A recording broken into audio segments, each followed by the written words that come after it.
جیسا کہ قرآن کریم میں اللہ رب العزت نے ارشاد فرمایا ظہر الفساد فی البر والبحر بما کسبت ایدی الناس لیذیقہم بعض الذی عملوا لعلہم یرجعون۔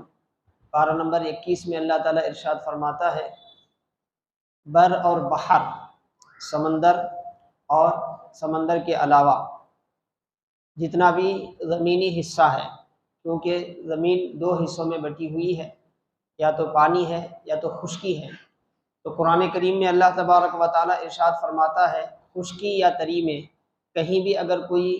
بربادی، کوئی فساد، کوئی بگاڑ پیدا ہوتا ہے تو یہ فساد، یہ بگاڑ کیوں پیدا ہوتا ہے؟ تو فرمایا ظہر الفساد فی البر والبحر بما کسبت ایدی الناس، یہ فساد بپا ہوتا ہے انسانوں کے اعمال کی وجہ سے۔ انسان کے ہاتھ جو کرتے ہیں، مطلب انسان جو عمل کرتا ہے، ان اعمال کی وجہ سے خشکی میں بھی بگاڑ پیدا ہوتا ہے اور تری میں بھی بگاڑ پیدا ہوتا ہے،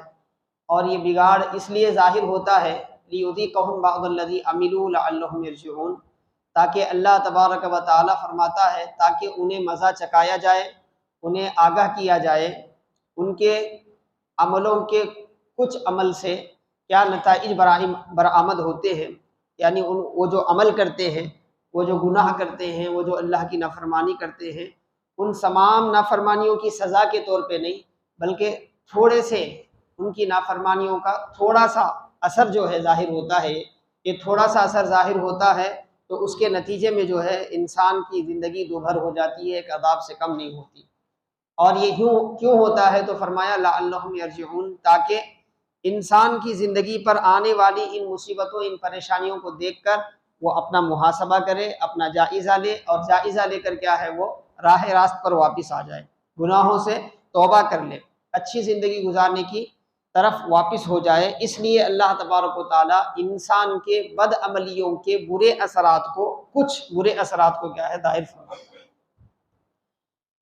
تو اس آیت شریفہ میں انسان کے سارے برے اعمال کو اس کی بربادی کا ذمہ دار بتایا گیا، دنیا میں بھی ہو، آخرت میں بھی ہو، قبر میں بھی ہو، حشر میں بھی ہو، جہاں بھی انسان مصیبتوں کا شکار ہوتا ہے، اللہ کے عذاب کا شکار ہوتا ہے، اللہ تبارک و تعالیٰ کی پکڑ کا شکار ہوتا ہے، تو اس کی وجہ اس کی اپنی بدعملی ہے۔ ایک دوسری جگہ بھی اللہ نے فرمایا وَمَا كَانَ اللَّهُ لِيُظْلِمَهُمْ وَلَكِنْ كَانُوا أَنفُسَهُمْ يَظْلِمُونَ، اللہ تعالیٰ فرماتا ہے اللہ اپنے بندوں پر کبھی ظلم نہیں کرتا، وَمَا اللَّهُ يُرِيدُ ظُلْمًا لِلْعِبَادِ، ایک دوسری جگہ فرماتا ہے اللہ ظلم کا ارادہ بھی نہیں کرتا، ظلم کا ارادہ بھی نہیں کرتا اور اپنے بندوں پر وہ ظلم بھی نہیں کرتا، لیکن وَلَكِنْ كَانُوا أَنفُسَهُمْ يَظْلِمُونَ، مگر انسان ہی وہ ہیں جو اپنے آپ پر ظلم کرتے ہیں، ایسے کام کر بیٹھتے ہیں جس کی وجہ سے اللہ کا جو قانون ہے، اللہ تبارک و تعالیٰ کی جو سنت ہے وہ نافذ ہو جاتی ہے۔ ظاہر سی بات ہے جب آپ زہر استعمال کریں گے تو جسم پر اس کے برے اثرات طاری ہوں گے، آپ غیر ضروری طور پر کیا ہے پانی میں رہیں گے تو آپ کا جسم اس سے متاثر ہوگا، آپ جلتی ہوئی آگ میں اگر اپنے آپ کو ڈالیں گے تو ظاہر سی بات ہے اللہ نے جو سنت اللہ کی ہے، سنت الہیہ جو ہے، اس کا اثر تو ظاہر ہونے والا ہے۔ یہ الگ بات ہے کہ اللہ بطور قدرت کے اپنے بسا اوقات کسی کو محفوظ کر دیتا ہے تو ایک الگ بات ہے، لیکن عام عادت کیا ہے، آگ میں ہاتھ ڈالنے کے بعد ہاتھ کا جلنا لازمی ہے، اور زہر کے استعمال کرنے کے بعد جسم کا اس کا متاثر ہونا ایک لازمی حصہ ہے۔ ایسے ہی جب انسان بد عملی کرتا ہے، انسان اللہ کی نافرمانی کرتا ہے، ہم و اقسام کے جو گناہ ہیں ان گناہوں کو کرتا ہے تو اس کا اثر جو ہے انسان کی زندگی پر مختلف انداز سے ظاہر ہوتا ہے۔ کبھی اس کی صحت متاثر ہو جاتی ہے، کبھی اس کی عمر کی برکتیں ختم ہو جاتی ہیں، کبھی اس کے وقت کی برکتیں ختم ہو جاتی ہے، کام کرتا رہتا ہے کام کرتا رہتا ہے مگر اس کا کوئی نتیجہ نہیں نکلتا، ساری محنت اس کی کیا ہے رائگاں ہو جاتی ہے۔ اور کبھی اس کا اثر اس کی اولاد پہ پڑتا ہے، کبھی اس کے گھر والوں پر پڑتا ہے، وہ بیمار ہوتے ہیں،